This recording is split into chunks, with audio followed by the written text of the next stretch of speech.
अस्सलाम वालेकुम रहमतुल्लाहि वबरकातुहू। और क्या बोलती है पब्लिक? बर्बरी फीमेल आपके सामने हाजिर है। कलर कुछ अलग है, आपके सामने है। 8 महीने की 8 दांत की बकरी है। सॉरी 8 महीना बोला, 8 दांत की बकरी है। एक टाइम बच्चे दे चुकी है, सेकंड टाइम दे रही है। फर्स्ट टाइम में 2 बच्चे दी थी, सेकंड टाइम दे रही है। और अभी फ्रेश 8 दांत की भी बकरी है। और जो भी है आपके सामने वीडियो में है। ऊपर दिए हुए नंबर पे व्हाट्सअप करें आप, अगर आप इंटरेस्टेड हो लेने में। आओ देखो।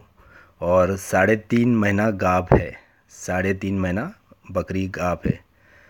बस जो भी है आप लोगों के सामने, interested person can call us.